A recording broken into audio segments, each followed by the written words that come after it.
Thanks to DG, Kuma, and Mike for joining us as members at patreon.com/dailydetroit. You know, we've been doing this a while, more than 1,600 podcast episodes, but I realize that you might not know that the podcast apps do not pay us. I've heard this from people. They think Apple Podcasts, Spotify send us a check. They do not. The social media apps, they don't pay us either. The ability to make thoughtful content just isn't there without community support, your support. So if you can swing it, we are only able to keep going thanks to people like you or our local sponsors. Get our first episode of our members-only podcast, Off the Record, Off the Rails, score some swag, and join our members-only community Discord when you become a member at patreon.com/dailydetroit. I'm J.R. Stays. Let's get started with your Daily Detroit for Wednesday, February 12th, 2025.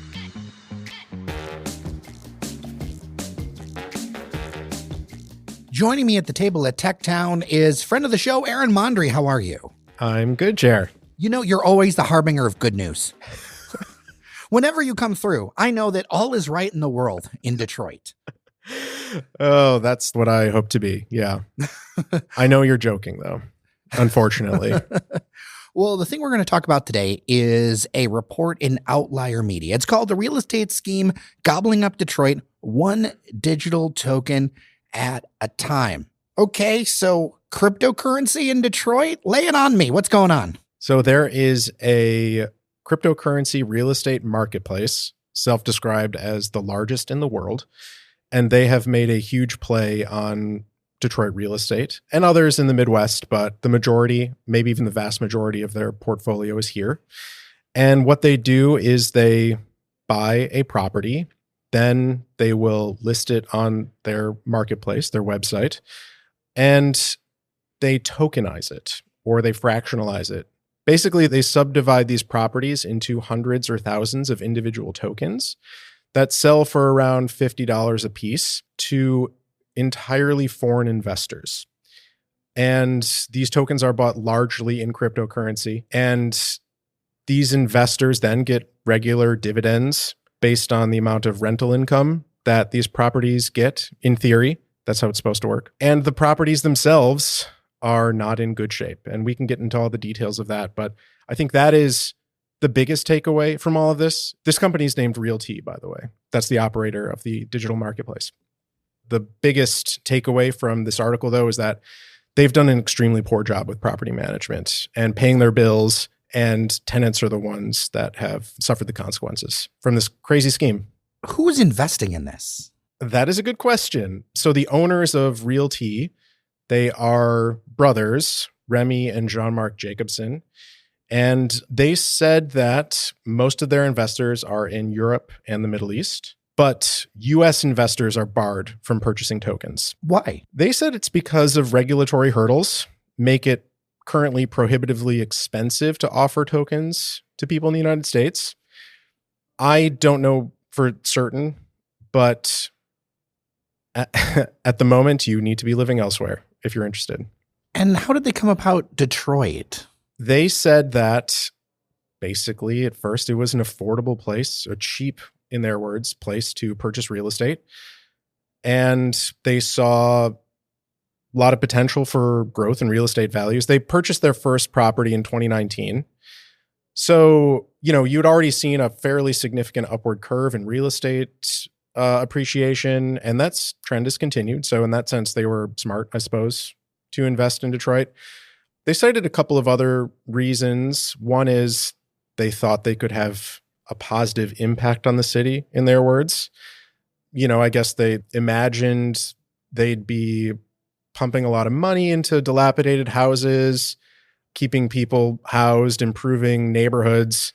They also said something quite curious, which I didn't put in the article, but am fine mentioning here. They also cited climate change. They said that Detroit would be kind of a climate haven, I think. You know, as global temperatures became more chaotic and warmer overall, I guess they saw Detroit as a good, safe place to park their money, which I find ironic given that these people are cryptocurrency investors and the amount of energy required to mine cryptocurrencies is astronomical and contributes to climate change. But I suppose that's neither here nor there. The climate haven narrative is something that I've heard a lot from people who are interested in Detroit because you have everything happening with the wildfires. And there's this idea that Michigan is this place because we're near so much fresh water that we're going to be more insulated, shall we say, from these things. Now, foreign investors, who's handling this on the ground? This company is based in Boca Raton, Florida. And for the first several years, they hired local property management companies exclusively, several of them, and they did all of the work, or they were supposed to do all of the work of, collecting rent and doing administrative stuff and taking work orders and doing repairs. But that did not work out as planned for this company. And how many properties are we talking about? So that is also a good question. Realty's website lists around 500 properties in Detroit. Now, that is not a complete picture for a couple of reasons. One, a number of these listings are bundled properties. So you will see a single listing that contains 10 to 20 single-family homes in it. Also, they have not perhaps tokenized all of the properties they actually own. So when I presented the Jacobsons with some of my findings, they said they actually own closer to 1,000 properties and 2,000 total units. So they own a number of multifamily buildings as well. Would that put them on the larger end of Detroit landowners? They're certainly one of the largest in the entire city. I have not done other comparisons, but this was part of a series of articles on property speculation in Detroit, which you had me on an earlier episode to talk about. And currently it's suspected that the largest property speculator in the city is John Hands, who owns around 1,000 properties. And a lot of that is vacant land or just land. So this would put them right on par in terms of raw property numbers with John Hands, but they're all rental units. With this speculator series, you focus more on the human impact. It's one thing to own a lot of land, and that has its own impacts, and we could talk about those impacts. But when you have people living in the properties, that's a different thing. And so what about this caught your attention around that? When I stumbled upon this story, I was first naturally intrigued by the tokenization aspect of it. I thought it was extremely novel and experimental. And the fact that this was happening on a large scale in Detroit was something worth writing about for sure, no matter what. But then when I started knocking on doors, I learned that people were extremely distraught at the condition of their property. And that's detailed in the article in a few instances. But I talked face to face to, I don't know, close to 10 people, but 4 were willing to talk to me on the record. And they all said their homes were in extremely bad shape and had been for years. Mold growing on the walls, showers that didn't work, malfunctioning air conditioning and heating, and then just, things that aren't essential but make your quality of life worse, like dirty old carpets that haven't been replaced for a long time, blinds that are falling apart, front porches that are collapsing. So people had been living this way for an extremely long time without someone coming to fix these problems. That's frustrating to hear, but also this would not be the only firm in Detroit that leaves these things. This is something that I know is far more common than I think it should be in the city of Detroit. We could say specifically this firm has issues, but also, I personally have seen it even in my own neighborhood where you have firms dealing with this. Why is it that Detroit has such a high propensity of homes that people are dealing with these issues? That's a big, deep question. I don't know if I have an entirely satisfying answer for you. I think that because Detroit is a city of largely low-income renters, one, it might be easier to take advantage of people in those situations. They don't have as big of a voice. They maybe don't complain with the same volume that someone else would. And I think too, because the homes aren't valued as highly either, the owners might consider it not a necessary investment. I don't know. It's a really tough question to answer. I need to think about it a bit more. I'm sorry, I don't have a satisfying answer for you. It's always struck me as very complex. Yeah. You've got low incomes, you've got low amounts of money coming in that can only pay for so many improvements. And many of these houses, I'm just speaking from my own experience in my neighborhood, you will have people who've been in houses a very long time, but there's nowhere near enough money to do the repairs on the size of house that it is. For instance, you have a mismatch, things like that. Now, as far as being good with the city, this realty group, what does the data show on that? Are they keeping up with their property taxes and such? No. So of the 500 properties that we were able to catalog, over 300 are delinquent on taxes. Over 200 are within danger of foreclosure if the taxes aren't paid by the end of March. LLCs associated with this company have racked up more than 1,000 blight tickets. In total, the unpaid bills to the city are more than $2 million. And that's just, again, among the 500 properties that we were able to find. They said their full portfolio is around 1,000. The situation could be considerably worse than what we're aware of. And those blight tickets are also a result of the poor property management. And the Jacobsons said that was due to a property manager that scammed them. They said that this company would give them fake receipts for work orders and tax bills, and they didn't discover the problem until, a couple of years after they contracted with them.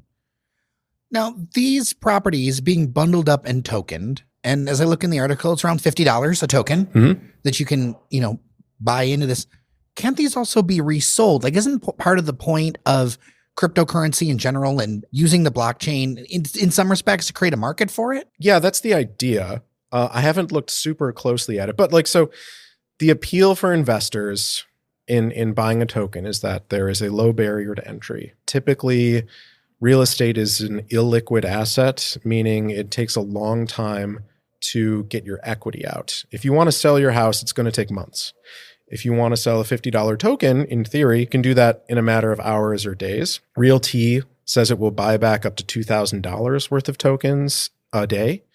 And then there's also a secondary market for tokens that you can actually subdivide tokens into more tokens. You can do that in like crazy fractions. You can do all sorts of things. I do not know how active the secondary market is, and I don't fully understand how the value of a token is set in the secondary market. I mean, I don't know how someone living in France would have any idea how to value a $50 token on a random rental property in a Detroit neighborhood. That seems strange to me, but I guess it's happening because Remy Jacobson has said before that all of the tokens for a property worth about $60,000 will sell within 10 seconds of them putting it on the marketplace. There is a voracious appetite for real estate tokens among people who invest in cryptocurrency. And I'm not entirely sure why that is. It could be because cryptocurrency investors want real world assets. They've been speculating on cryptocurrency and they want a more stable asset to park their money in, perhaps. But either way, it's wild how much of an appetite and how much of a demand there is for tokens. And they've sold all the tokens for almost all their properties. So there's a lot of energy around this and excitement, obviously, on the financial markets. What does your reporting show around concerns about accountability? This is a area I don't know a ton about, to be honest.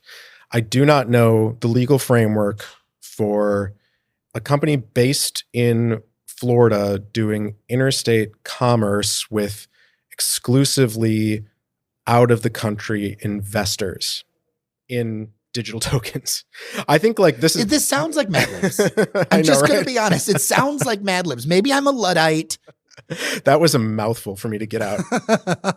And I think the regulatory industry is catching up to this. This is really novel stuff. This is a small but growing trend in real estate investing in the United States. There are just a handful of companies that are doing this at a large scale, and Realty may be the biggest one. And their portfolio is, a couple thousand properties. So it's still not huge, but if they focus their portfolio in a way they have like Detroit, then it's going to have a big impact locally. And I could see that happening nationally. If it works here, why wouldn't it work in a number of other cities, especially if low property values and maybe even, climate being another issue? That we're not the only city that fits that box. Definitely not. Realty, they own properties elsewhere. They own a fair number in Chicago and Cleveland and St. Louis. They own some in Panama. They've talked about tokenizing properties in Europe. They are national, they're going global, and I'm sure they're not the only one that's eyeing this potential.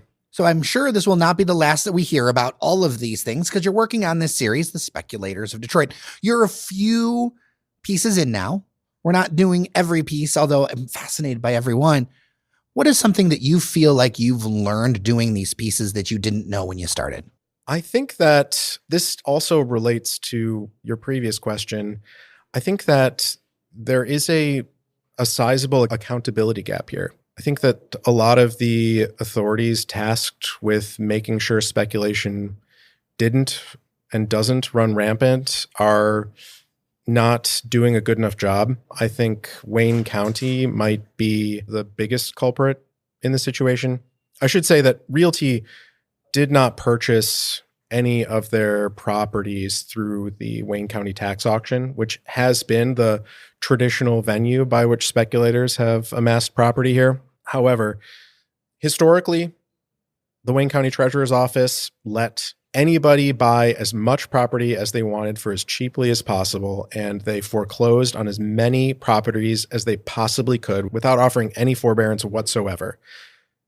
That was a catalyst to the foreclosure crisis that happened in the city. They have started offering payment plans in conjunction with the city to try and bring the situation under control. The tax auction is a lot smaller now, thankfully, because homeowners have the ability to get on payment plans and they get their taxes exempt if they are low income.